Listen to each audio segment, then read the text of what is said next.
Welcome back to Beyond the Scarlet Moon, where history and horror intertwine, and the forgotten past returns to haunt us.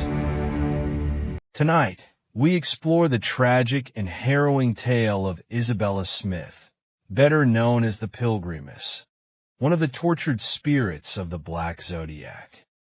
Her story is one of fear, ignorance, and the dark legacy of the witch trials that forever scarred New England. Gather close, for this tale will take you back to 1675, a time of suspicion, superstition, and unimaginable cruelty.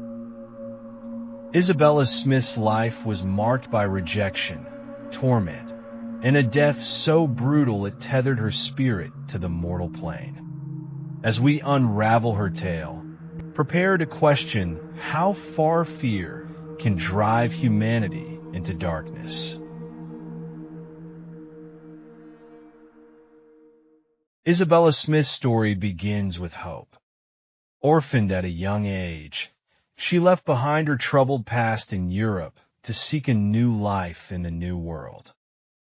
Alone and vulnerable, she arrived in a small, tight-knit New England colony, a place that promised freedom but often delivered judgment to those who didn't conform.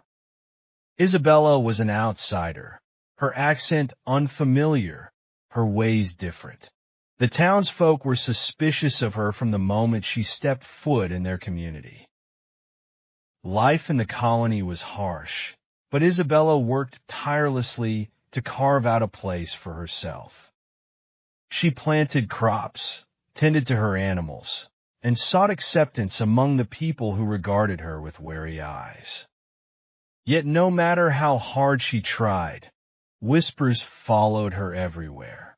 "She's too quiet," they would say, "too strange." Fear and paranoia are powerful forces, and for Isabella, they would soon become a death sentence.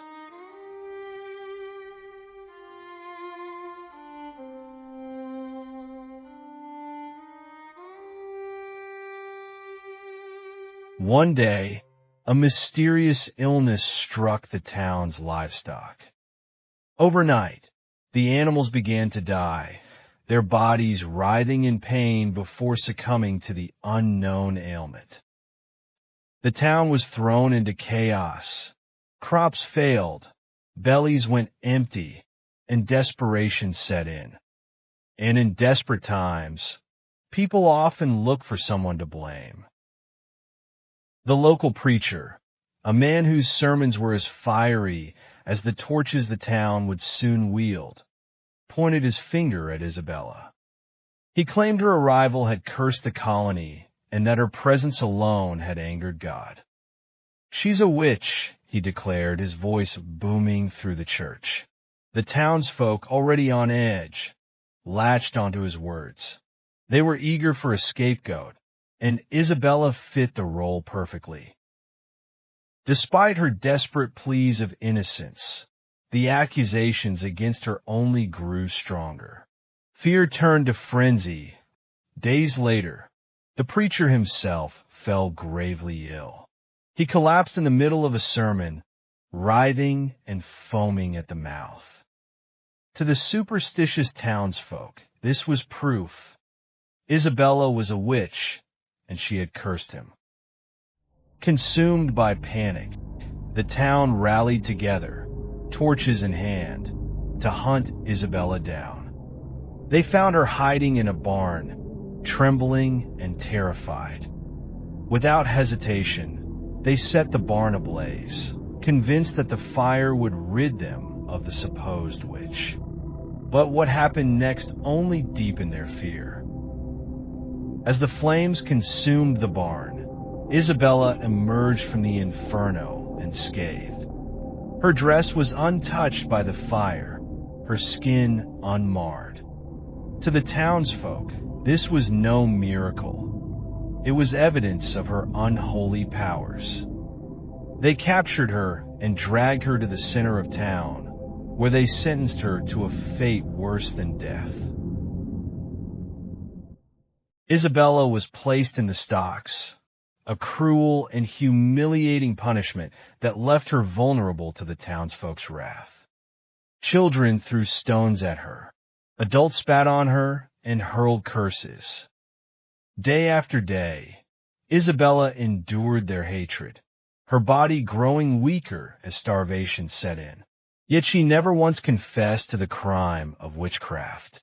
She maintained her innocence until the very end, though her voice grew fainter with each passing day.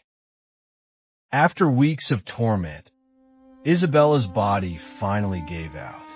She died alone, her spirit weighed down by the cruelty and injustice she had suffered.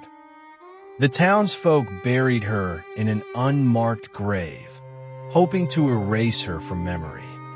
But some tragedies refused to stay buried. Whether or not Isabella was truly a witch remains a mystery.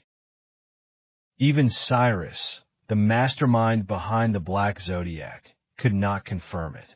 But her suffering, her unjust death, and the rage born of her torment made her a perfect candidate for his twisted collection.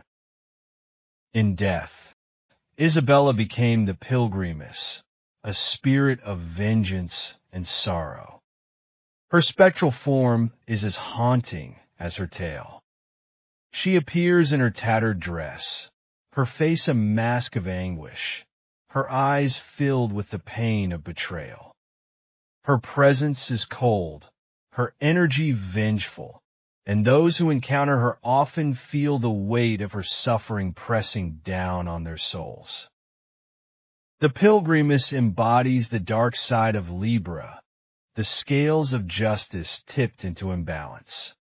She is unreliable, impatient, emotionally detached, and vindictive, a twisted reflection of the fairness and harmony her zodiac sign is meant to represent.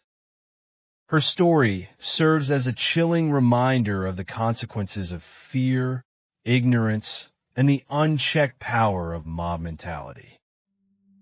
So, the next time you hear the whispers of history or feel the weight of judgment, think of Isabella Smith. Think of the Pilgrimess. And remember, the truth isn't always what it seems, and the past has a way of haunting those who refuse to learn from it.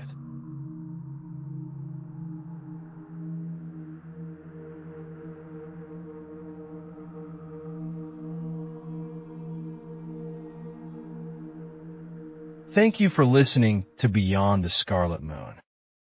Don't forget to subscribe, share, and leave your thoughts on this harrowing tale in the comments below. Until next time, stay safe and beware the shadows of the past. They might just be closer than you think.